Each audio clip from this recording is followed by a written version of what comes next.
Sure has been a joy to be with you this weekend and to be a part of this assembly this morning. I just really appreciate your fine way that you have participated. Everybody has sung together and worshiped so enthusiastically and at the same time reverently.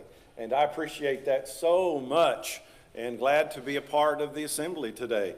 And thank you for having me this weekend. And I've enjoyed our time together, and hopefully something has been said that's been encouraging, helpful, instructing to all of us.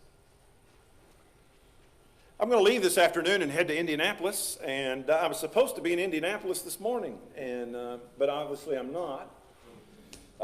So those folks over there, I've got a meeting starts at Southport in Indianapolis, and they consented to let me start on Sunday night, so I'm going to drive over there this afternoon. Their preacher over there is not too happy with this decision for me to be here this morning because he doesn't get the day off, so he had to preach this morning. He said something with this picture's not right. But I'll start over there tonight, Lord willing, and I appreciate an interest in your prayers as I travel over there. Brother Grushan's probably the only one other than myself who can remember Crosby, Stills, Nash, and Young had a hit song in 1970 in which they urged parents with these lyrics: teach your children well. Well, that's good advice, but I will tell you, Crosby, Stills, Nash, and Young were not exactly the first to ever say that. You can go all the way back to Deuteronomy chapter 6 that we talked about Friday night. Moses said the same thing. He challenged those young parents to teach your children diligently when they sit in your house, when they walk by the way, when they lie down, when they rise up. Teach your children well. Proverbs 22 verse 6, Solomon, train up a child in the way he should go. When he is old, he will not depart from it. Teach your children well. Ephesians 6:4, read just moments ago. Fathers, do not provoke your children to wrath, but bring them up in the nurture and admonition of the Lord. Teach your children well. So here we are as parents in the 21st century. What are we to teach them? And how do we teach them well? And what are the things that as a parent I need to be constantly communicating to my children? In the history of our country, ladies and gentlemen, and I don't think this is any new revelation to anyone, it has never been more difficult to raise a godly family than it is in this culture, in this time.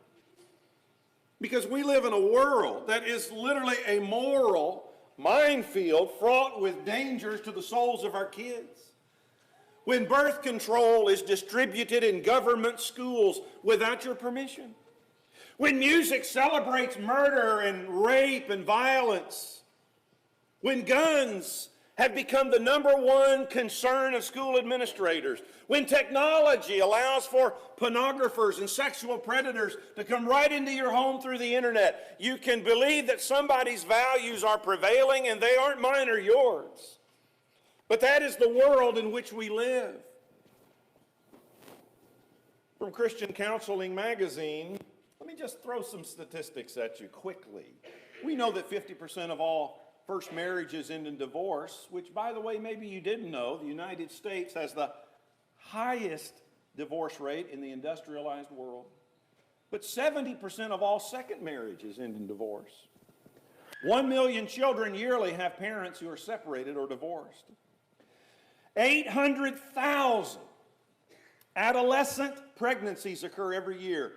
30% of all American teenage girls will get pregnant, and 2/3 of those will never graduate high school. 1 out of every 5 pregnancies today is to a teenager. Nearly 750,000 of those will be aborted. 80% of that group will go on welfare, and the annual cost to you, the American taxpayer, is over $7 billion.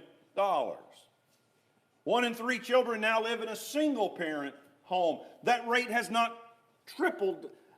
That rate has not doubled since 1960. It has tripled. If current trends continue, the total number of fatherless homes created by unwed childbearing will surpass the number created by divorce. Over 60 million children have experienced some form of sexual abuse. Billions and billions and billions of people that ever walked on this earth. There are no two kids that have ever been alike. How does that happen? God. I'll give you something to think about. When God created this wonderful world, He took 6 days. But when God created your child, He took 9 months. Did you know that? 9 months.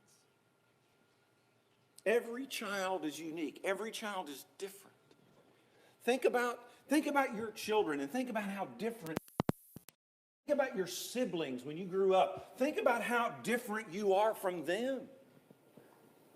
I have one brother, and we're not anything alike. He's short. I'm tall. He's bald. He always goes around and says, they don't put marble tops on cheap furniture. Okay, think about that. He's smart. Now, you can go with that anywhere you want to go. I don't care.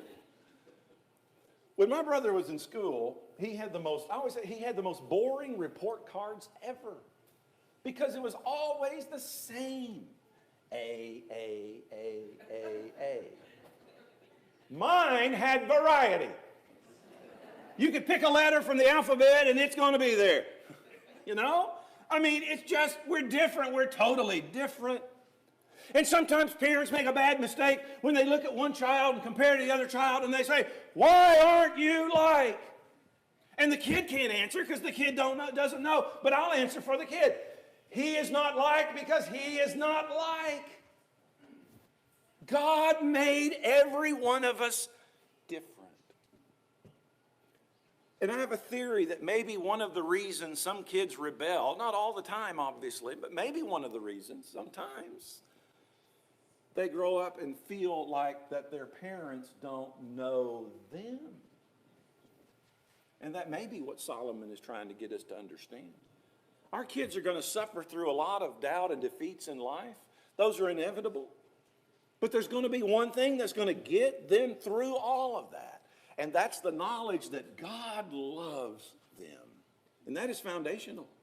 And the only way they're going to know that is to learn that at home. And that's what Moses was trying to tell those parents in Deuteronomy chapter 6 when he said, God has commanded me to tell you these things. You talk to your kids, you teach your kids, you use every opportunity to help them understand how special they are in the eyes of God.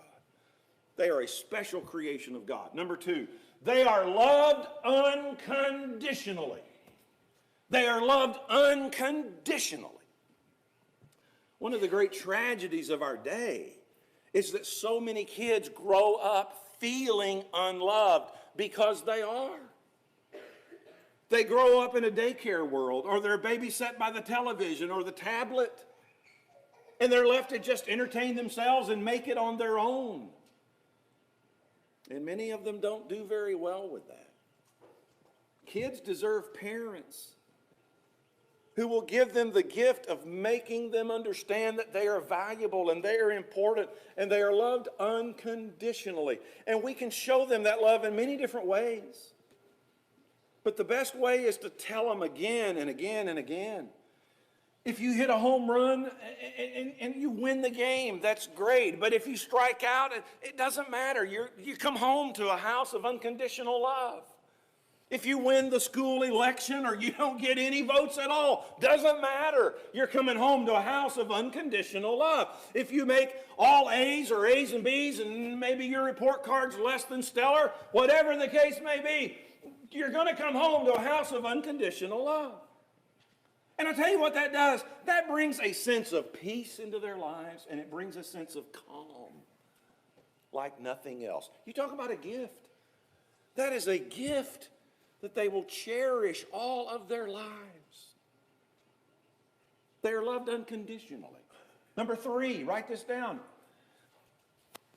The most important things in life cannot be bought. The most important things in life cannot be bought. That's a hard lesson for us to learn. Because we as Americans suffer through the illness of affluenza. Because we've turned the good life into the goods life. And material things have just sort of taken over. I mean, in today's world, it's not good unless it's the latest and the biggest and the best. And our kids grow up and they see that. And they notice that. You know, the bumper sticker on the guy's truck in front of me the other day said, the one who dies with the most toys wins. And I wanted to put my window down and yell, what? What do you win? What's the prize? What do you get? But that's the mindset of a lot of people. Job said, I came into this world naked and I'm going to go out the same way. He said, you can't take it with you. Your kids don't have to have everything. I don't care what the world says. Your kids don't have to have everything. And the truth of the matter is, they can make do with a lot less stuff and a lot more of you. If you want to raise lazy kids and selfish kids, and yes, obnoxious kids, give them whatever they want whenever they want it. And that's probably what you're going to have. And sadly, there's a lot of kids who, even in our culture and times, don't have very much. They struggle in poverty. But I will tell you, equally desperate are the scores of kids who end up poor with broken lives because they've been led to believe by their parents that the key to happiness is money and the key to success is stuff. Jesus said in Luke 12 and verse 15, not even when you have an abundance does your life consist of the things you possess. Life is more than that. I'll tell you what's an interesting study, and there's exception to this, but in a majority of cases, the kids involved in school shootings come from upper class neighborhoods. I wonder why. Well, mom's probably at work, dad's at work, parents are passive, nobody's minding the store, and the kid just feels all alone. They say you can go into a Barnes & Noble and stay there all day. Well, you can, because I do it. I was in a meeting in Lexington, and I had to check out of the hotel at 11, and I didn't have a supper appointment until 5 or 5:30, and I was driving home that night. So I had to go somewhere, so I go to Barnes & Noble. And you can spend all day there, you know, get you 3 or 4 cups of coffee and desserts that cost crazy money, but you can, I sat there and read 2 books that afternoon. And one of the books I read that afternoon was by Georgia Congressman Zell Miller, and he made a statement in one of the books. I wrote it down. He said, today's parents give in too easily to the pressures exerted by their kids. Loving and well-meaning parents are so intent on giving their children what they didn't have when they were growing up that they have failed to give them what they did have.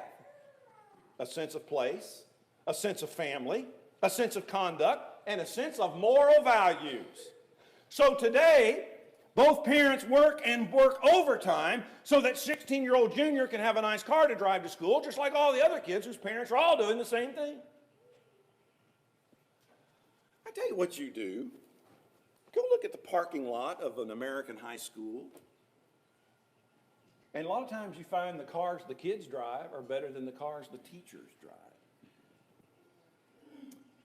What's going on? Well, we're losing our values. We're misplacing some things. The important things in life cannot be bought. I mean, we had an ice storm one time and the power all went out. So we got the card table and we set up flashlights and lanterns and we're playing cards of some sort and we're just having a big time in the dark and having fun. And about 30, 45 minutes into that, the lights all came back on. And our oldest son got up at the time, and he was a teenager. He got up at the time. He went over and turned them back off. Because we were having so much fun. We didn't need those. We're having fun as a family. I tell you, the important things in life cannot be bought. Number 4, choices have consequences. Our kids grow up and they hear all about the choices that are theirs, but they don't hear enough about the consequences.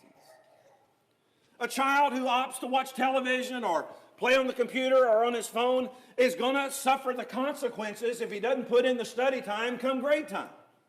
A teenager who chooses to become sexually active, well, there's consequences to that. A young person who turns to alcohol, there's consequences to that. Choices do have consequences, and our kids don't hear enough about that. Because much of modern education focuses on helping them explore all of their options instead of helping them make the right choices. But then again, that's my job as a parent. That's your job as a parent. To help them understand, yeah, there's a lot of choices. But choices have consequences. You need to understand that. You have to understand that. In Ecclesiastes chapter 11, in Ecclesiastes 11 and verse 9 and verse 10, that's exactly what he says here. He says, rejoice, young man, during your childhood, and let your heart be pleasant during the days of your young manhood, and follow the impulses of your heart and the desires of your eyes. Enjoy your youth is what he says. Enjoy that time. Yet he says at the end of verse 9, yet know that God will bring you to judgment for all these things. There's a day of accountability, so don't get carried away. So remove grief and anger from your heart. By the way, grief and anger, you put them together and that's rebellion. And put away pain from your body. I take that literally. Because childhood and the prime of life are fleeting. What's he reminding us of? Choices have consequences. Number 5, there is such a thing as right and wrong. Society comes along and wants to blur everything and make everything gray. Well, there is such a thing as right and such a thing as wrong. But we live in a time of such moral relativism that says, I'm okay, you're okay, we're all okay. Do whatever you want to do. Don't condemn anybody else. It's their life. Well, there is such a thing as right and wrong. And our kids are not going to hear that in a classroom, but they better hear it at home. Somebody said what Moses brought down from the mountain was not the 10 suggestions, but the 10 commandments. The verse read moments ago in Ephesians 6 and verse 1, children, obey your parents in the Lord, for this is right. Some things are right. 1 Peter 3 and verse 17, it's better to suffer for what is right than suffer for what is wrong. Some things are right, some things are wrong. And our kids have got to get back to having a moral compass that's going to help guide them through the maze of their lives. Because that moral compass isn't going to change, regardless of what society says. There's right and wrong. Number 6, courage is a must. We have to impart that value to our children. Courage is a must. Why? Because peer pressure is an awesome force. And our kids get all kinds of messages constantly telling them what to wear, what to listen to, where to go, what to do. And some of that is innocent as it can be. But some of it isn't. I wish I had $1 for every time I heard these words. But Dad, everybody's doing this. Everybody's going to see this. Everybody's buying this. By the way, I never found out who everybody was. But anyway, I'd say, okay, but we're not everybody's parents. We're your parents. And you're not everybody's son or everybody's daughter. You're ours. We're responsible for you. And we have to be the parent. And that means helping our kids find the courage to stand up for what is right, even if they have to stand alone. Why do you think all of these Bible stories are there for us to read and learn? Joseph and Daniel and Esther. Don't we sing about that? Dare to stand like Joshua. What a lesson there for our young people. Courage is a must. They have to have it. Number 7, human life is sacred. Our kids need to know that human life is sacred. I saw a car had 2 bumper stickers. On the left side of the bumper, it said, I break for animals. On the right side of the bumper, it said, pro-choice. Think about that. Because that's where we are in our societal sewer of thinking. Human life, ladies and gentlemen, is a holy gift from a holy God.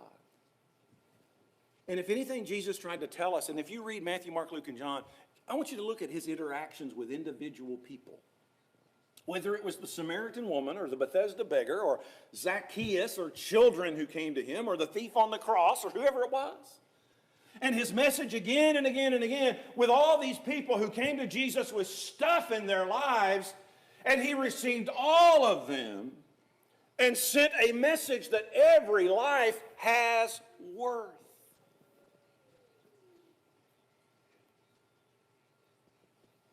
I had a young lady come and talk to me. She was obviously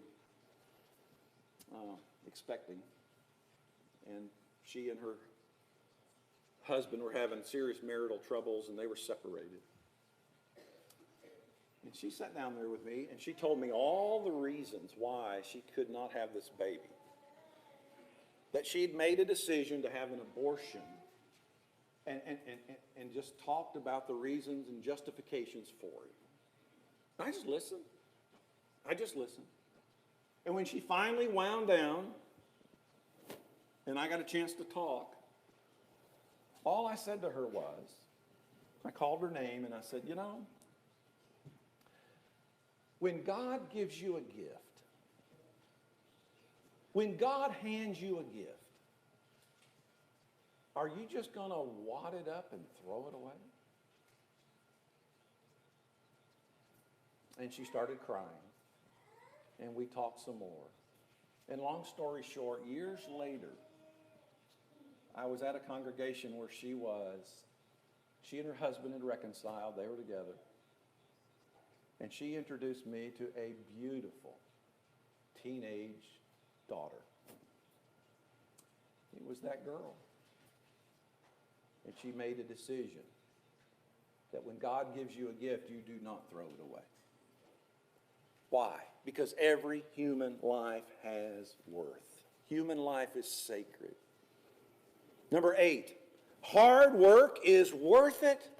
Hard work is worth it. In Colossians chapter 3, and beginning in verse 22, Paul writes about the value of work. And he says in verse 22, he says, slaves, now they had the slave master economy. Ours is employee economy, same principle. Obey those who are your masters on earth, not with external service as those who merely please men, but with sincerity of heart, fearing the Lord. This ought to be required reading for every teenager who gets their first job. Our son Alex is 15. He called me yesterday. He's so excited. He got his first job. He's going to work at Publix. Some of you know that grocery store chain in the South. And he's so excited. All he's going to be doing is taking bags of groceries out to people's cars for them. You know, that's going to be his job. But he said, Dad, they welcomed me to the Publix family. And he said, they told me I'm now part owner of Publix. I said, wow, that's great. You know, he was so excited. But I'll tell you what I'm going to do when I go home. We're going to sit down at our table one evening. We're going to go through Colossians 3, verses 22 through 25.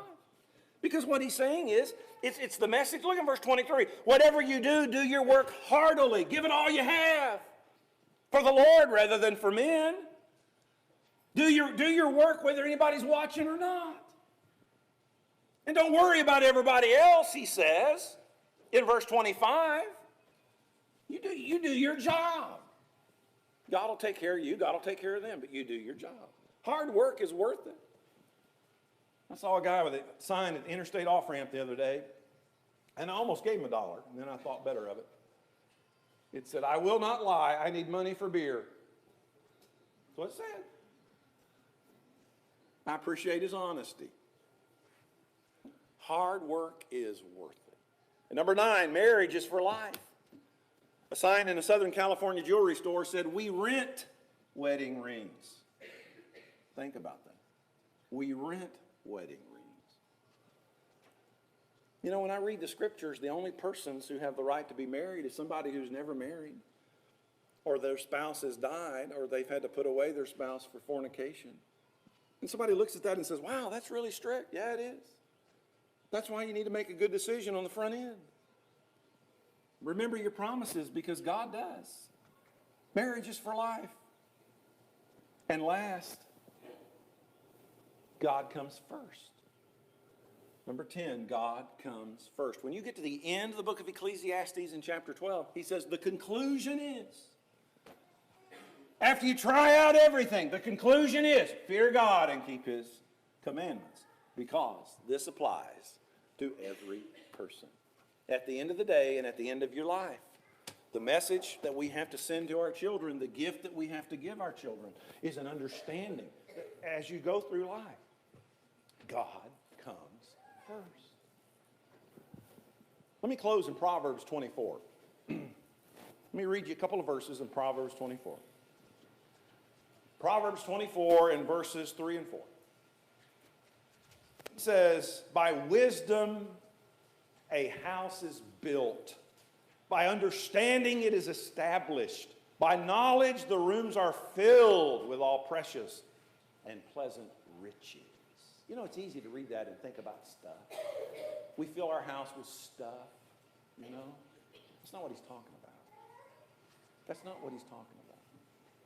You see homes sometimes that have been destroyed by a fire or a flood or a tornado, and people are just picking through the rubble.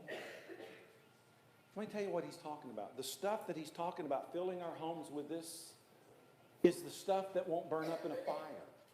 It's the stuff that a tornado is not going to destroy. It's things like commitment and love and relationships and memories. You can't destroy those. You'll always have those. And he's saying, you need to fill up your homes with these kinds of things. May God bless our homes. May God help us as parents to realize the incredible responsibility we have. And as hard as it becomes sometimes, and as easy as it is to get distracted, keep coming back to the center. Keep coming back to God. Keep praying, praying, praying, and trusting. And keep doing everything you can to raise up a godly family in an ungodly time. We sing the song of invitation. If you need to respond in obedience to the gospel message, it's yours. You can be baptized for the remission of your sins, or somebody will study with you, or we'll talk to you in some way. If we can help you in any way this morning, we invite you to come while we stand and sing together.